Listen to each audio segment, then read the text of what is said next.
De joven, intentaba ir a todas partes a pie, sobre todo porque en mi pueblo el clima es muy agradable. No hace mucho calor en verano y el frío es bastante tolerable en invierno. Hoy en día me conformo con caminar unos cuantos pasos hasta la tienda de la esquina, donde recojo el periódico todas las mañanas. Sí, soy alguien anticuado para estos días. Hace poco, gracias a los jóvenes, descubrí una actividad llamada senderismo. Aparentemente, consiste en dar paseos o caminatas por caminos rurales, lo cual me llenó de entusiasmo en el momento en que escuché sobre ella. De inmediato, intenté aventurarme en tal práctica, a pesar de que muchos me considerarían demasiado mayor para eso. Pero con 62 años, sin hijos y recientemente jubilado, sentí que era la mejor oportunidad para recordar mi juventud. Toda mi vida he sido una persona muy activa. Fui profesor de deportes durante 40 años, por lo que la condición física nunca fue un problema para mí. Así que, el siguiente domingo, me desperté a las 6 de la mañana y emprendí camino rumbo al cerro El Alto, llamado así porque literalmente es el punto más alto en las cercanías de la localidad. Aunque ese nombre es algo exagerado. En realidad, no es más que una loma de no más de 600 metros sobre el nivel del mar, cubierta con alrededor de 10 kilómetros de bosque, que sirven como punto central entre un conjunto de pueblos cercanos. En retrospectiva, desde el principio fue una mala decisión tras otra. No tomé las precauciones que, incluso por sentido común, cualquiera debería saber, como llevar un mapa, una brújula o equipo de acampar. Ni siquiera fui lo suficientemente precavido como para avisarle a alguien a dónde me dirigía. Gracias a Dios, no pasó nada demasiado grave al respecto, pero al menos algo de eso habría sido de ayuda. Aún así, no soy tan tonto. Llevé mi mochila con algo de equipo, unos fósforos, una linterna, una navaja y poco más, acompañado por supuesto de un buen par de tenis y una cantimplora. Me dirigí en coche hasta el Alto y a las 7 de la mañana ya estaba estacionado en una zona que, un par de horas más tarde, la gente utilizaría para hacer picnics y disfrutar del domingo en familia. Así que sin rodeos emprendí el camino. Al principio no fue difícil, el sendero era llano, el bosque no muy frondoso, y el clima de esa mañana era especialmente agradable. Incluso los sonidos de los animales resultaban cautivadores, desde las pequeñas ardillas que chirriaban correteando por los árboles, hasta las aves cantoras típicas de las mañanas. A eso de las 10 de la mañana decidí comerme mi almuerzo. Ya llevaba un par de horas caminando, así que el ruido de mi estómago comenzaba a hacerse notar en aquel solitario bosque. Saqué mi comida de la mochila y me dispuse a disfrutarla. Después de 3 horas caminando, prácticamente ya había recorrido la mitad de El Alto, por lo que decidí que terminaría de comer, caminaría 1 hora más y luego regresaría. Así, para alrededor del mediodía ya estaría de regreso en casa. Ese era el plan que había improvisado, después de que, mientras comía, me diera cuenta de que no había trazado una ruta clara, aunque en ese momento aún no me percataba de todos los errores que ya había cometido. Luego de haberme terminado mi almuerzo, seguí con mi nueva ruta improvisada. Fue entonces cuando apareció una nueva mala decisión de mi parte. Habiendo caminado alrededor de 30 minutos, divisé una pequeña cueva que parecía adentrarse en la loma. Era como si alguien la hubiera colocado allí para mí, ya que, en el momento en que cruzó mi campo visual, me fue imposible ignorarla. Asomé la mirada, y como si algo invisible me arrastrara, me adentré. No atribuyo esto a algo paranormal como podría imaginarse alguien. Simplemente me sentía como un niño, y para mí fue completamente normal querer continuar con mi exploración, sin ser consciente de mis condiciones actuales y de mi preparación para la supervivencia que implica el senderismo. Al principio, la cueva no parecía especialmente grande. Era una simple gruta que, en su humedad, guardaba poco más que rocas porosas. Sin embargo, después de un tiempo aventurándome en su oscuridad, con nada más que la luz de mi linterna, caí en cuenta de que mi reloj ya marcaba las 3 de la tarde. No podía creerlo. ¿Cómo era posible que hubiera perdido la noción del tiempo de tal manera? Calculaba que llevaba en esa cueva alrededor de 5 horas, por lo que regresar a mi coche sería una caminata de al menos 8 horas más, lo que significaba que tendría que recorrer el bosque a oscuras, lo cual no me pareció una buena idea. Así que decidí hacer algo aún peor, aunque en ese momento no lo pensé así. Se me figuró que la mejor idea era pasar la noche en la cueva, donde había pasado horas sin encontrarme con un solo animal. Por lo tanto, con una barra energética, mi cantimplora y lo que encontrara en mi mochila, tendría que pasar la noche en ese lugar. Sorprendentemente, fue aún más sencillo de lo que imaginé. Regresé a la entrada de la cueva y, como había calculado, la penumbra ya había cubierto el alto. Aquel hermoso bosque había pasado a ser un centro pesadillesco, donde parecía que detrás de cada árbol algo estaría al acecho. Junté un par de ramas tan rápido como pude, encendí una fogata en la parte más seca que encontré para entrar en calor. Me recosté y me dispuse a dormir.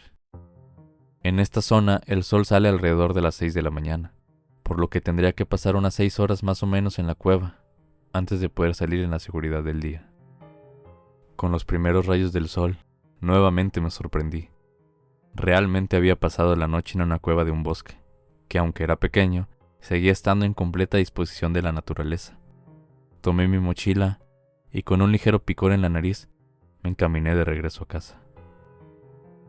Como había sido todo luego de haber perdido la noción del tiempo en aquella cueva, el camino a casa no tuvo mayor complicación. Regresé a mi coche después de 4 horas de haber abandonado la cueva, y para las 11 de la mañana del lunes ya me encontraba en mi hogar, dispuesto a darme un baño y tener una comida decente, después de haber sobrevivido un día con poco más que una barra energética en el estómago. Realmente necesitaba comer. Ese día todo siguió normal, aunque eso no duró mucho. Llegué a casa y a la 1 de la tarde me hice un caldo de gallina que me cayó como si no hubiera comido en días. Me metí a bañar y luego me puse a leer un libro. A eso de las 9 de la noche cené un café con pan, y para las 10:30 ya estaba en mi cama. Parecía que mi cuerpo no había caído en cuenta de lo que había pasado la noche anterior, porque caí dormido en cuanto apoyé la cabeza sobre la almohada. Me desperté aproximadamente a las 4 de la mañana, con una sensación de algo caminando por debajo de mi piel. Me levanté directo al baño y me observé en el espejo. Todo parecía normal, salvo por un poco de sangre seca en mi fosa nasal derecha. Me limpié la cara y ahora, con una creciente sensación de mareo, me dirigí a mi cuarto para volver a dormir. No llegué. Un inminente vómito salió de mi boca, mezclando lo que había comido con un líquido oscuro, de un color café intenso. Mareado y con náuseas, no podía sentirme peor. Definitivamente me encontraba mal. Ni siquiera me detuve a limpiar el desastre. Me obligué a regresar a la cama e intenté dormir un poco. Tal vez por la mañana me sentiría mejor. Trataba de conciliar el sueño mirando el techo a oscuras, pensando en qué me había caído mal. Habría sido el caldo de la tarde, la cena, o quizás el cansancio de haber pasado la noche en aquella cueva. Cuando me di cuenta ya eran las 10 de la mañana. En algún momento me había quedado dormido. Me gustaría decir que la sensación de náuseas había remitido, pero no fue así. Un sudor frío recorría mi frente. La cama estaba empapada y mi piel se sentía como la olla del café que me preparaba todas las mañanas mientras leía el periódico. El olor de mi vómito seguía emanando del pasillo, donde había expulsado la comida de ayer. Estaba enfermo. Me levanté como pude y me dirigí a mi coche para ir a la clínica. En el pueblo, lo mejor que teníamos era aquel viejo centro de salud, donde cada año cambia el doctor. Afortunadamente no tuve que esperar mucho para que me atendieran. Parece ser que en este tipo de localidades no suele haber muchas enfermedades. Salvo por algunos señores que suelen ir para el control rutinario, la clínica siempre está vacía. Respondí las preguntas que el médico recién egresado me hacía. Le conté la historia de mi buena noche en el bosque y de la pésima en casa.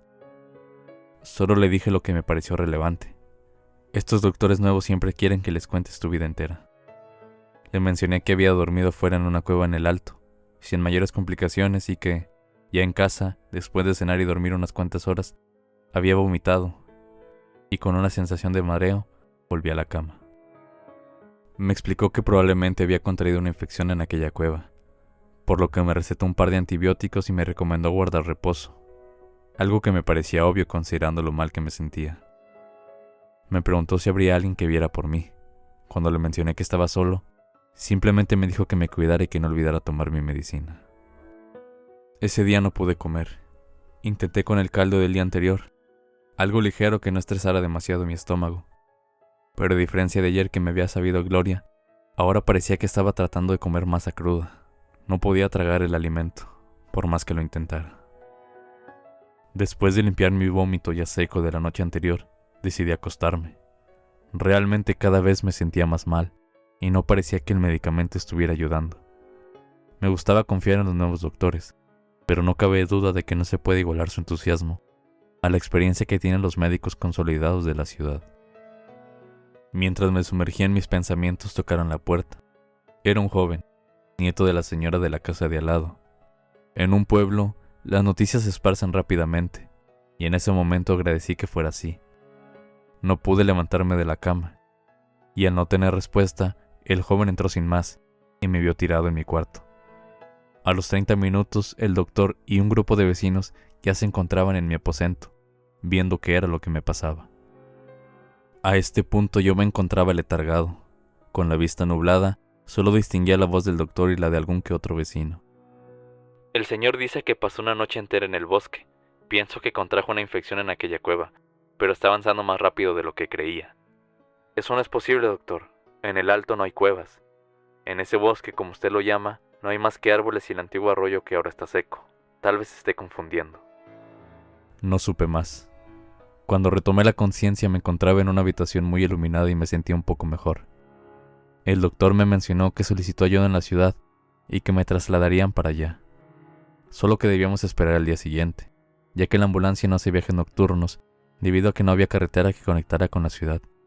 Simplemente un camino de terracería era lo que nos separaba de la civilización.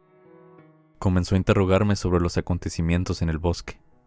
Necesitaba que le explicara dónde había dormido en aquella noche. Le rectifiqué que había sido en una cueva, pero que no tenía idea de la ubicación exacta. Probablemente podría llegar allí, pero no me encontraba bien para regresar. Parecía muy insistente en que le diera indicios de dónde se encontraba dicha cueva, así que le dije que yo mismo lo llevaría cuando me sintiera mejor. No parecía muy convencido, pero desistió ante mis réplicas. Probablemente la infección remitiría en unos días, y luego de eso, llevaría a quien fuera al bosque directamente a la cueva. Sin embargo, me explicó que sería necesario el traslado en caso de una recaída. Irónicamente, justo cuando me decía eso, expulsé de nuevo aquel líquido café por mi boca. Esta vez no había tenido nada en el estómago. Sin embargo, algo se encontraba en mi vómito. Una especie de gusano se retorcía entre la viscosidad de lo que había sacado mi cuerpo. Después de unos segundos, se detuvo. El doctor, no muy sorprendido a mi parecer, lo agarró con guantes en mano y lo colocó en un frasco. Mencionó que se los daría a los paramédicos de la ambulancia para que tomaran muestras y así saber qué era. Tal vez se trataba de un parásito, y por eso los antibióticos no habían ayudado. Seguí las instrucciones del doctor e intenté volver a dormir. No tardé mucho. Solo tengo un vago recuerdo de aquel gusano saliendo del frasco, que ahora se encontraba tirado en el suelo. Tal vez solo fue un sueño. A las 7 de la mañana del día siguiente, la ambulancia ya se encontraba en la clínica. Mientras los paramédicos me llevaban en la camilla, pude notar al joven nieto de la vecina, aquel que había ido a verme el día anterior. Cuando el doctor estaba llenando el formulario de traslado, le pregunté qué le había pasado al joven.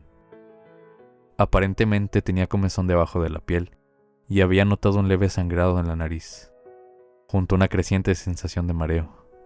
Síntomas que me sonaron familiares y que no había comentado el doctor el día de mi consulta. No pude comentarle mis inquietudes al médico. Las náuseas volvían a mí de una manera sorprendente. Vomité de nuevo, esta vez en una bolsa roja que me habían proporcionado en la ambulancia. Salimos de urgencia y conforme nos alejábamos del pueblo escuché al conductor decir: Sí, doctor, llevaremos a este paciente al hospital y volvemos por el joven. Estas ambulancias no son muy grandes para llevar a dos al mismo tiempo, y con todo respeto, no quisiera tener a dos pacientes vomitando a bordo de este vehículo.